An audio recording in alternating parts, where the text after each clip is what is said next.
Selamat sejahtera dan selamat pagi murid-murid. Baiklah, berjumpa lagi dengan cikgu dalam mata pelajaran Pendidikan Moral tahun 1.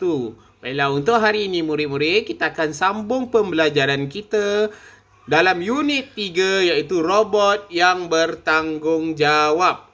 Robot yang bertanggungjawab. Murid-murid boleh rujuk buku teks muka surat 12 murid. Okey. Kalau murid-murid lihat muka surat 12 ni, ada situasi menunjukkan robot yang bertanggungjawab.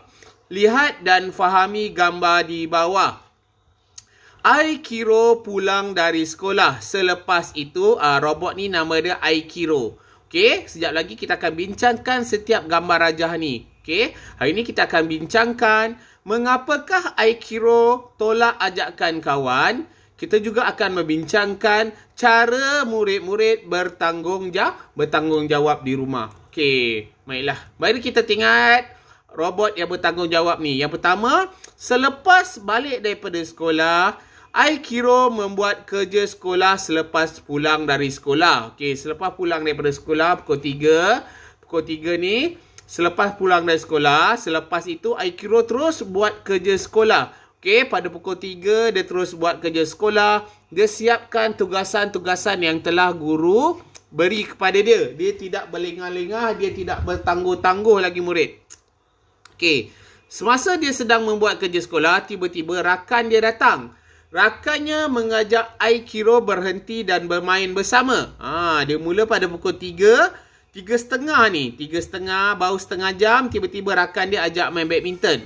Okey, tetapi Aikiro menolak.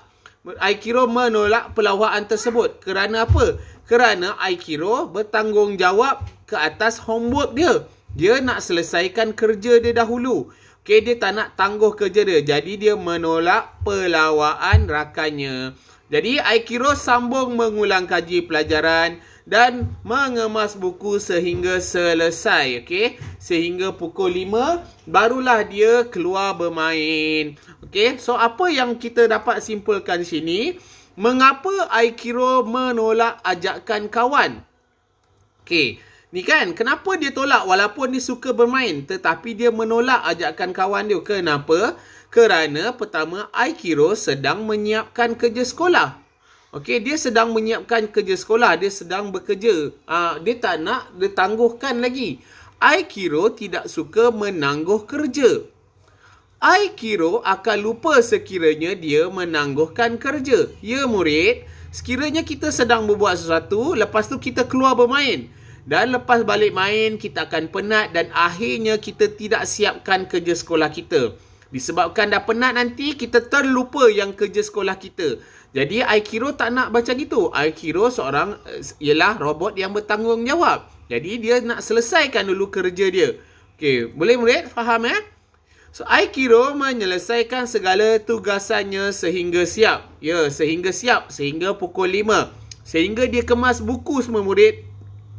Dia kemas kerja dia, dia tidak tinggalkan kerja buku-buku dia bersepah.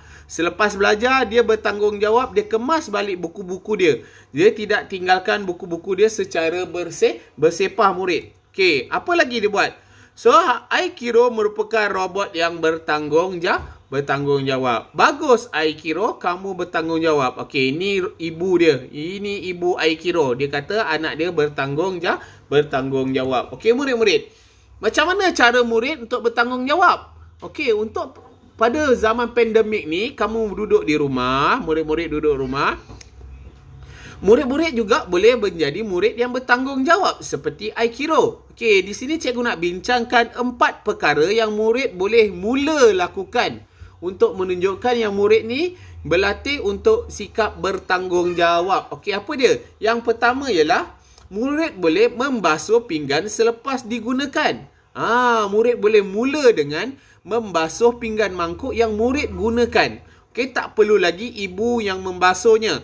Sebagai murid yang bertanggungjawab, selepas menggunakan cawan ataupun pinggan, murid terus basuh. Okey, basuh sendiri pinggan tersebut. Okey. Yang kedua, mengemas tempat tidur selepas bangun dari tidur. Ya murid. Untuk menjadi murid yang bertanggungjawab juga, murid boleh melatih Bermula daripada bangun tidur. Lepas bangun tidur, murid terus kemas tempat katil murid. Jangan biarkan bersepah. Okey? Lipat cadar, tepuk bantal, kemas supaya dalam katil dalam keadaan cantik. Tak perlu ibu yang buat. Okey murid? Okey, yang ketiga, menutup pili air selepas digunakan. Ni murid-murid. Selalu murid-murid terlupa. Okey, lepas mandi terus keluar air melimpah. Kita tak nak murid. Untuk jadi murid yang bertanggungjawab, kita belajar, kita kena melatih menutup pili air selepas digunakan. Dan yang terakhir, meletak baju kotor di tempat yang telah disediakan. Okey murid. Yang ni pun cikgu percaya di rumah ibu ada sediakan tempat. Okey, bakul atau baldi khas untuk baju kotor. Murid letak di dalam baldi dan bakul yang telah disediakan. Jangan murid campak bersepah-sepah baju yang telah digunakan. Kesian kepada ibu untuk memungutnya nanti. So murid, boleh tak murid kita cuba membuat 4 aktiviti ni di rumah? Okey, kita cuba ubah.